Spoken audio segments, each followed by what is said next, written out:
First ever factory outlet Mukunda jewellery KPHB Kothapet Khammam Somajiguda Hanamkonda. జై శ్రీకృష్ణ. ఆండాల్ తిరువడిగళే శరణం. తిరుప్పావైలో ఈరోజు మనం ధనుర్మాసంలో 16వ పాసురంలోకి ప్రవేశించాం. 16వ పాసురం చాలా విశేషమైనటువంటి పాసురం. కొన్ని పాసురాలు విశేష పాసురాలు ఉంటాయి.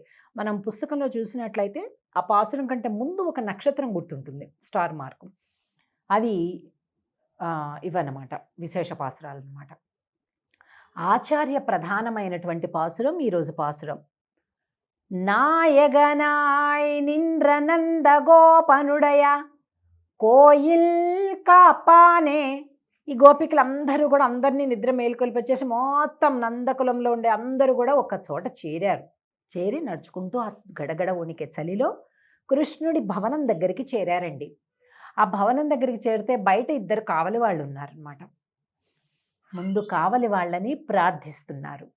నాయగనాయ్ నింద్ర నంద గోపనుడయ కోయిల్ కాపానే. అంటే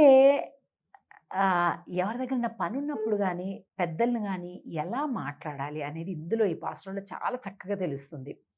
చూడండి, ఏ కాపలావాడా తలుపుది అలా అంటలేదు. అబ్బాబ్బాబ్బా, ఏమి భాగ్యమయ్యా మీది. లోకంలోని అందరినీ కాపాడేది ఎవరు? పరమాత్మ. పరమాత్మ ఎవరు? కృష్ణుడే. ఆ కృష్ణుడిని కాపాడేది ఎవరు? నందుడు తండ్రి. ఆ నందుణ్ణి కాపాడేది ఎవరు? ఈ భవనం. ఆ భవనాన్ని కాపాడేది ఎవరు? మీరు. ఏమి భాగ్యమయ్యా అంటున్నారు కదండి. ఎంత లాజిక్ చూడండి అసలు. అంటే వెంటనే వాళ్ళకి ప్లీజ్ అయిపోతారబ్బా, ఎంత మంచి మనుషులు, వీళ్ళకే సాయం చేద్దాం అని అనిపించేస్తుంది అనమాట. నాయగనాయ్ నింద్ర నంద గోపనుడయ కోయిల్ కాపానే. కోయిల్ అన్నారు చూడండి. కోయిల్ అంటే కోవెల. పరమాత్మ ఉండేది ఎప్పుడు కూడా కోవెలే. మీరు తమిళనాడుకి కేరళకి వెళ్ళండి, విష్ణు సంబంధమైనటువంటి ఆలయాలు కావాలంటే టెంపుల్ అని మందిరం అని ఏమన్నా అర్థం కాదు వాళ్ళకి.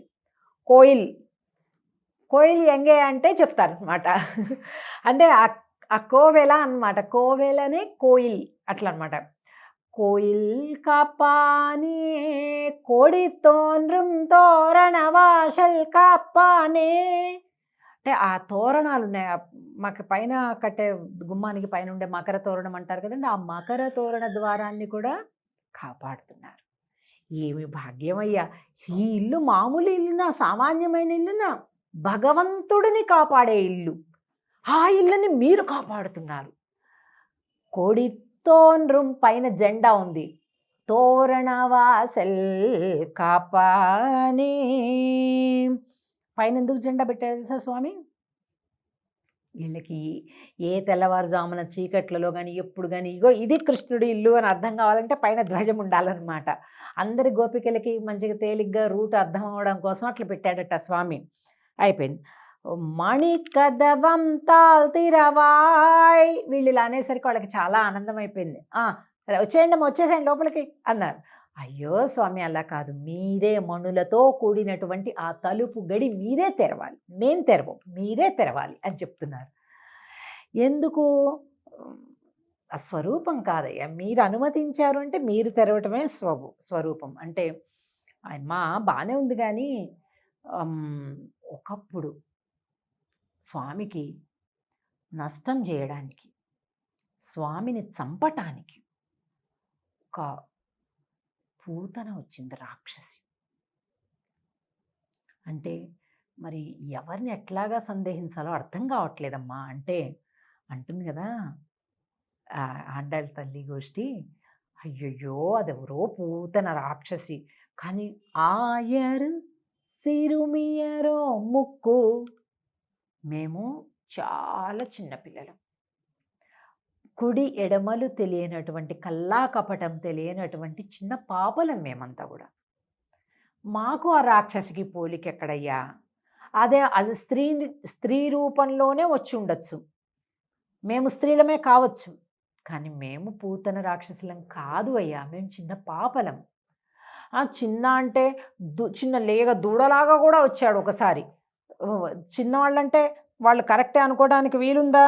లేదు.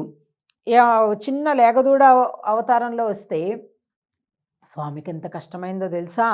అంటే అయ్యో స్వామి, మేము లేగదూడలం కాదు, కుడి ఎడమలు తెలియని చిన్న పాపలం, స్వామిని దర్శనం చేసుకోవటమే మాకు కావాలి, ఇంకేమీ అవసరం లేదు. నేను అట్లా దూరంగా ఒకసారి స్వామికి ఇలా నమస్కారం చేసుకొని వెళ్ళిపోతాం.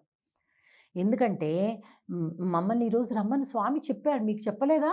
నిన్నలే వాయ్ నేరందాన్ మాయన్ మణివண்ணన్, నిన్నలే వాయ్ నేరందాన్ తూయోమాయ్ వందోం తుయిలెజ పాడువాన్.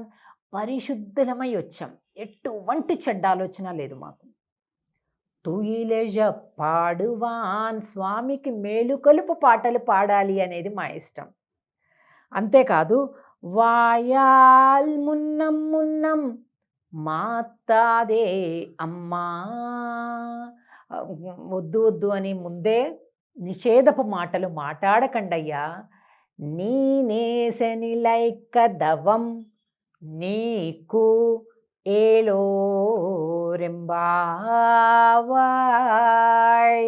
రెండు తలుపులు ఒకదానికొకటి దగ్గరగా చేర్చబడి ఉన్నటువంటి ఆ తలుపులను, మణులతో కూడినటువంటి ఆ గడులను స్వామి మీరే తెరవండి. ఇది వినయంతో కూడినటువంటి ప్రార్థన. మనకేదైనా ఒక పని ఒకళ్ళతోటి అవసరం ఉందంటే కాస్త తగ్గి, కాస్త మనల్ని మన గురించి మనం పరిచయం చేసుకొని, భావం శుద్ధిగా ఉండి ఇన్ని జరిగితే కానీ పని జరుగుతుంది. చూడండి, వాళ్ళు అనుమతించేశారు, తలుపు తీసేశారు, వీళ్ళందరూ కూడా లోపలికి ప్రవేశిస్తారు. రేపటి రోజు అంబరమే తన్నీరే అంటూ, అది కూడా చాలా గొప్ప పాసురం. స్వామి యొక్క దర్శనాన్ని, బలరాముడి దర్శనాన్ని, యశోదానందుల దర్శనాన్ని కూడా చేసుకుంటారు వీళ్ళందరూ కూడా. రేపటి పాసురం రోజు తిరిగి కలుద్దాం. జై శ్రీకృష్ణ.